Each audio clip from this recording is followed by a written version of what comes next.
Hi, I'm Introved. And today is the day we'll talk about the ex. Yes, वही ex जिसे आधी दुनिया ढूंढ रही है. थोड़ा सा तो बिफोर वी प्रोसीड मैं मैथ्स को भी ब्लेम करना चाहूँगी, जो एक चाइल्डहुड ट्रॉमा दे के रखा है मैथ्स ने. फाइंड दी एक्स, उससे इतने सारे बच्चे निकल ही नहीं पाते. So all my observations today are based on a lot of reading on the subject, not exactly on exes, but relationships definitely. See, a reader always knows more than most people. And first-hand observation all around me, because I have been around young people for a really long time. So jokes apart, ये x का जो दुख दर्द है वो बहुत ही genuine है और बहुत लोग इससे अफेक्टेड हैं. तो आज हम इसको थोड़ा सा एनालाइज करेंगे, right? So who are these people who are looking for this ex? Number one, जिन्हें डंप किया गया है, who have been dumped by somebody. Yes, they are the ones who are looking for the ex. अब dump करते समय या तो उन्हें कोई एक्सप्लेनेशन मिला है, so they have got some kind of closure, या फिर उन्हें क्लोजर नहीं मिला है, या एक सिनारियो वो भी है जहाँ पे कुछ उनको एक्सप्लेनेशन दिया गया है but they are, Gen Z language में बोलें तो delulu, they don't want to believe it. But let me tell you the truth, reason कुछ भी हो, ये रिलेशनशिप पहले तो लॉजिक के ऊपर बनता ही नहीं है, तो इसीलिए इस पर कोई लॉजिक देना पॉसिबल ही नहीं है. तो सीधी सी बात, सिंपल सी बात ये है कि उनका मन उठ गया है and that person has moved on. Simple is that. अब आप इसे एक्सेप्ट ना करना चाहें तो वो एक अलग बात है, राइट? तो कौन लोग हैं जो अपने एक्स को नहीं ढूंढ रहे हैं? ये वो लोग हैं जिन्होंने दूसरों को डंप किया है. क्यों किया है? Number one, they are either moving out somewhere to another town और सिटी. तो उन्हें लग रहा है कि बहुत सारे ऑप्शंस अब खुलने वाले हैं. So why take all this extra baggage there of a long distance relationship. या फिर ये वो लोग हैं जिन्हें कोई ऑलरेडी और कोई मिल गया है, so in their eyes they have kind of upgraded, so they don't want to be connected with you any more. उनको लग रहा है कोई बेटर इंसान उन्हें मिल गया है. या फिर simply speaking they are done with you, right? So there is nothing exciting left about you to explore or whatever, so they have moved on. अभी आधी दुनिया एक्स को ढूंढ क्यों रही है? सबसे पहले तो लव की बहुत सारी डेफिनेशंस हैं. लगता है simply speaking love is just a habit. तो एक आदत पड़ जाती है हमें किसी इंसान की, so that is number one reason. Secondly, Hollywood Bollywood दोनों ही देख ले तो इतना रोमांटिसाइज किया जाता है कि एक रिलेशनशिप जो है आप उसी को घसीटते रहो, उसी को आगे बढ़ाते रहो, वापस वापस उसी इंसान के पास जाते रहो and make it work. So that is valued a lot. I don't know why. जो चीज़ नहीं वर्क कर रही है, टूट गई है, उसको जोड़ने का क्या पॉइंट है?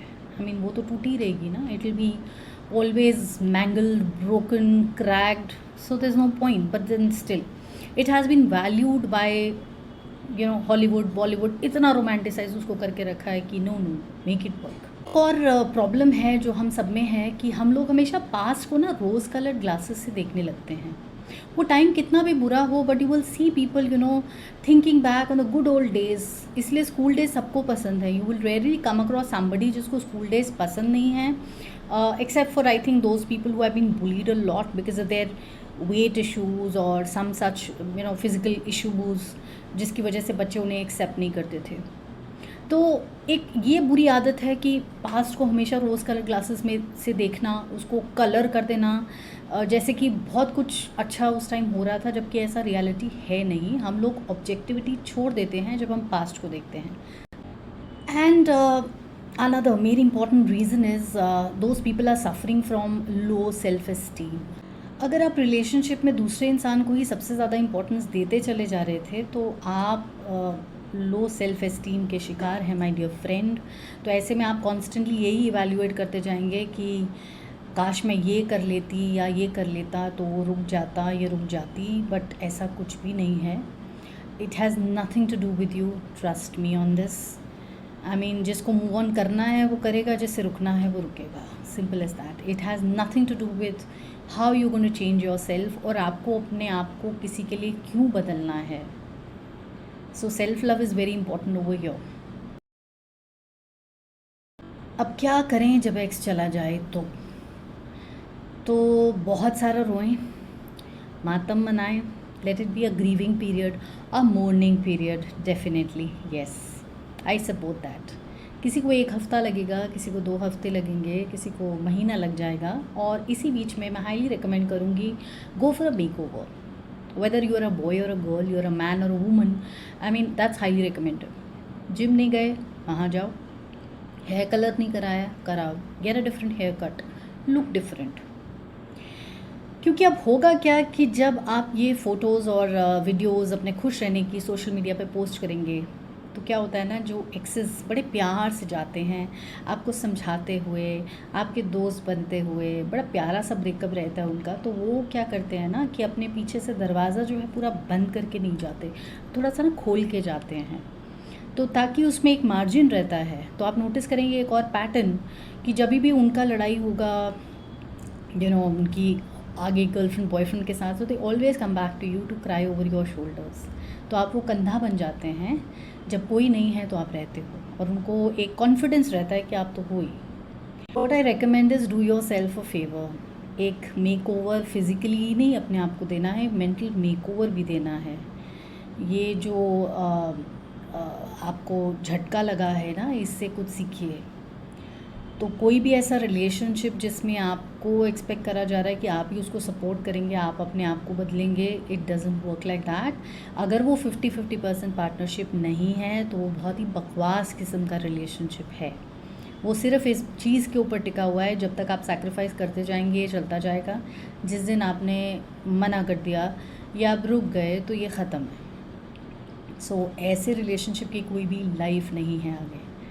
सो what you have to do is, ये जो थोड़ा सा खुला दरवाज़ा है आपको इसे पूरा बंद कर देना है. And make it very clear that you are not going to be that shoulder on which they can any time come and cry. Okay, कोई ज़रूरत नहीं है दोस्त बनने की, कोई ज़रूरत नहीं है ये बकवास किसी और फॉर्म में रिलेशनशिप चलाते रहने की इस उम्मीद में कि वो वापस आएंगे. It's truly not worth it. And I have given you all the logics why. I mean still अगर आपको नहीं समझ में आ रहा है तो फिर भी मैं यही कहूँगी कि delulu is not the solulu. So you have to see it objectively, understand the ins and outs of the whole situation, and understand how relationships should work in real life.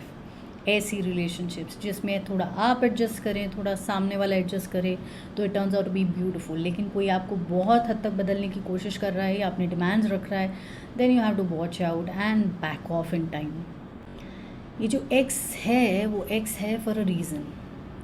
अब आप वाई में हैं, look for a G, look for a better and a happier ending, because you deserve it and you have to believe it first. अब lesson लो, समझो, same patterns में मत जाओ, सेम तरह के इंसान के लिए फॉल इन मत करो, and B sensible about it. अपनी भी एक लिस्ट प्रिपेयर करो, what is desirable, what is acceptable, and what is completely non negotiable. All right, and carry that list around with you. Think about it and catch you soon.